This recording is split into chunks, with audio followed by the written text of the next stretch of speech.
બાંધછોડ કરી ન હતી, જ્યારે આજે તો આ વાતને ખૂબ બાજુમાં મૂકી દેવામાં આવી છે કોંગ્રેસ તરફથી તથા અન્ય પક્ષો તરફથી. ગાંધીજી માત્ર એક નામ વાપરવા માટેનું એક નામ થઈ ગયું છે અને એના સિદ્ધાંતોને ફોલો કરવા, એનો અમલ કરવો એ કોઈએ જોયું નથી. અને ગાંધીજીએ પ્રચલિત કરેલી ખાદી તો આજે નામશેષ થઈ ગઈ છે. આવા કોઈ સમારંભો હોય ત્યારે ખાદી પહેરીને આવવું, બાકી તો જીન્સના શૂટ પહેરીને ફરવું એ એક ફેશન થઈ ગઈ છે. એટલે ગાંધીજીના સિદ્ધાંતોને ફોલો કરવાની વાત જ નથી. એટલે પછી કોંગ્રેસ ગમે તેમ કે ગાંધીજી તો અમારા જ હતા, ગાંધીજી તો આખા દેશના હતા, આખા વિશ્વના હતા. શાંતિ સંદેશ એમને વિશ્વ માટે આપેલો હતો. એટલે કોઈ એમને પોતાની મોનોપોલી ગણાવતા હોય તો એ મારા હિસાબે યોગ્ય નથી. જી દિલીપભાઈ, આજે દાંડી માર્ચને પણ 89 વર્ષ પૂર્ણ થયા છે, એટલે ક્યાંક મહાત્મા ગાંધી સાથે રિલેટ થવાનો આજે કોંગ્રેસને મોકો મળી ગયો છે. વડાપ્રધાન નરેન્દ્ર મોદી પણ વારંવાર ગાંધી આશ્રમ જતા હોય છે ગુજરાત મુલાકાત દરમિયાન, અને કોંગ્રેસ પણ તેમાંથી બાકાત નથી જ રહ્યું. અને જ્યારે 2019ની ચૂંટણીનો માહોલ છે ત્યારે આ મુલાકાત કેટલી મહત્વની? પણ સાહેબે કહ્યું પ્રમાણે વાત સાચી છે. ગાંધીજી બધાના છે. ગાંધીજી કોઈ એક પક્ષ માટે મર્યાદિત આપણે કરી દઈએ એવું આપણે નથી ઈચ્છતા. એટલા માટે જ આપણે એને મહાત્મા કહીએ છીએ. અને સમગ્ર દેશ, અને એમણે જે લડત ચલાવી હતી એ સમગ્ર દેશને આઝાદી આપવા માટે હતી. પરંતુ હવે આઝાદી આપવા માટે એક સંગઠનની જરૂર હતી, અને એટલા માટે કોંગ્રેસનું એક સંગઠન બન્યું હતું. પણ એમણે હંમેશા એ વાતનો ખ્યાલ રાખ્યો હતો કે આ એક માત્ર રાજકીય પાર્ટી બનીને ન રહે, સમગ્ર રીતે દેશનો ઉદ્ધાર થાય, સાધન શુદ્ધિ પણ રહે, પ્રજામાં સામાજિક સુધારા પણ આવે, એ બધી બાબતનો એમણે ખ્યાલ રાખ્યો. તો માત્ર રાજકીય મૂવમેન્ટ માત્ર એમણે રાખ્યું. અને એમણે જે 2 કે 3 પ્રયોગો કર્યા, સવિનય કાનૂન ભંગ, એ પણ એનો બી ઠરાવ થયો હતો, એ પણ ગુજરાતની ભૂમિ પરથી થયો હતો. જે આપણે દાંડી યાત્રાની વાત કરી છે એની પાછળ એ જ વિચાર હતો કે સરકારે એક એવો કાયદો કર્યો કે જે પ્રજાને નડતરરૂપ થાય એમ છે, પ્રજાને, અને એને બહુ સિમ્બોલિક રીતે સરકારને જણાવીને કે અમે તમારા કાયદાનો ભંગ કરવાના છીએ, તમે અમારી ધરપકડ કરવો હોય તો કરો, પણ અમે આનો વિનય સાથે એ કાનૂનનો ભંગ કરવાના છીએ, કારણ કે પ્રજાના હિતમાં નથી.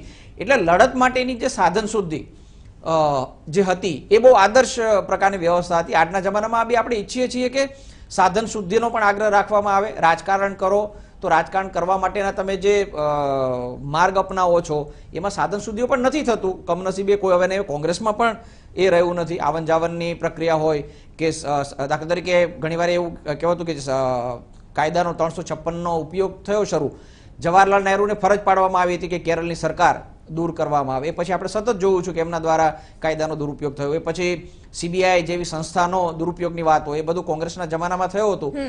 એનું આજે અનુકરણ થઈ રહ્યું છે, ને એના કરતાં વધારે કરવાની કોશિશ. દુઃખની વાત એ છે કે જે એ જમાનામાં થતું હતું એમાં સુધારો કરીને કંઈક નવું આપવાને બદલે જે રાજકારણમાં એમ કહી શકાય કે દૂષણો કોંગ્રેસે દાખલ કર્યા હતા, એ જ દૂષણોને માર્ગે બાકીના પક્ષો પણ આગળ વધી રહ્યા છે. બિલકુલ. આ તબક્કે દર્શકોને અત્યારે દ્રશ્યોમાં અમે બતાવી દઈએ, કોંગ્રેસના નેતા અર્જુન મોઢવાડિયા અત્યારે ત્યાં સંબોધન કરી રહ્યા છે.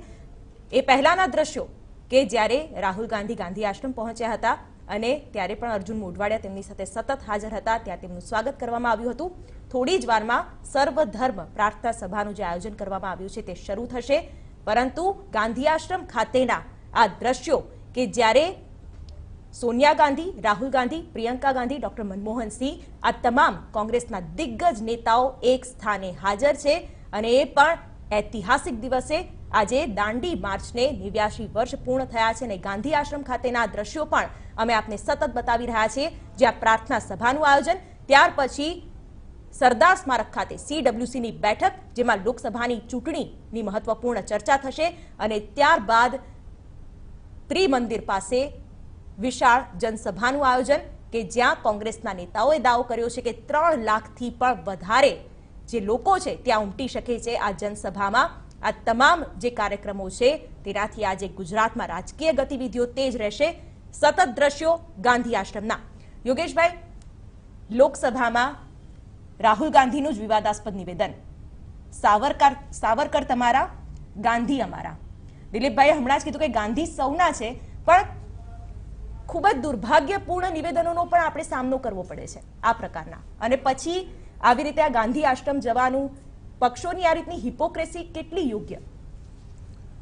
સાવરકર તમારા અને ગાંધી અમારા આ જે નિવેદન છે એ ખરેખર ખૂબ શરમજનક છે. ગાંધીએ ભારતને આઝાદી અપાવવા ઉપરાંત સામાજિક સુધારણા અને બીજા અન્ય કાર્યક્રમો પણ હાથ ધર્યા હતા, અને એમાંનો એક પણ કાર્યક્રમ અત્યારે ચાલુ હોય એવું મને દેખાતું નથી. યોગેશભાઈ, આ બાબતે વાત કરીશું. અત્યારે અમે આપને જે અપડેટ આપી રહ્યા છે, પ્રિયંકા ગાંધી સર્વોચ્ચ સ્થાન પર ન બેઠા. હવે આવી નાની નાની જે બાબતો છે તે પણ નોંધનીય રહેશે. પ્રિયંકા ગાંધી મહાસચિવોની વચ્ચે બેઠા છે. પ્રિયંકા ગાંધી સર્વોચ્ચ સ્થાન પર ન બેઠા. મહત્વનું છે કે અત્યારે ભાજપ દ્વારા સતત ગાંધી પરિવાર પર પરિવારવાદનો આક્ષેપ થઈ રહ્યો છે, અને એવું પણ કહેવામાં આવે છે કે કોંગ્રેસમાં માત્ર ગાંધી પરિવારને સ્થાન મળે છે, પરંતુ પ્રોટોકોલને અનુસરવામાં આવે છે. હોદ્દાની રૂએ મહાસચિવ હોવાના નાતે પ્રિયંકા ગાંધી મહાસચિવોની વચ્ચે બેઠા છે, નહીં કે સર્વોચ્ચ સ્થાન પર.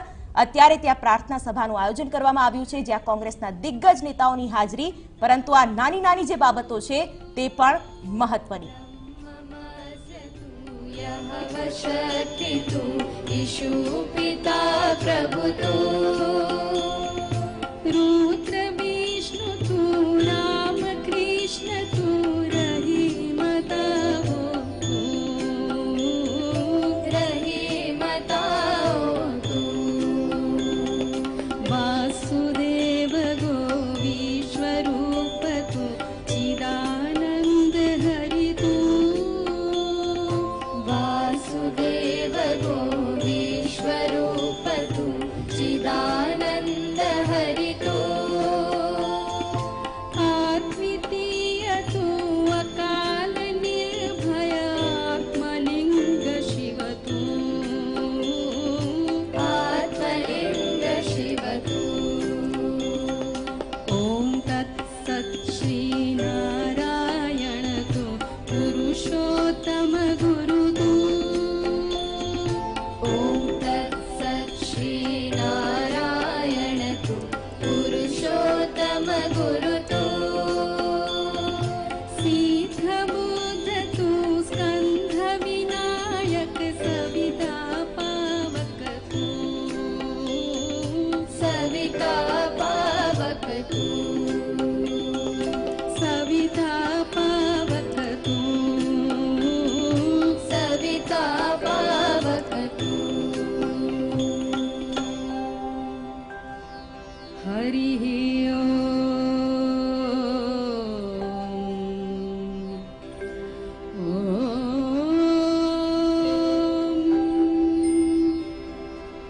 पूर्णमद पूर्णमिदं पूर्णात् पूर्णमुदच्यते पूर्णस्य पूर्णमादाय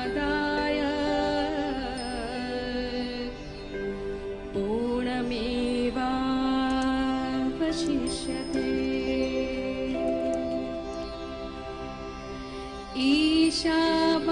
ईशावास्यमिदं सर्वं यत्किञ्चित् जगत्यां जगत् तेन त्यक्तेन भुञ्जीथाः मा गृदत् कस्य स्विधनम् हरिः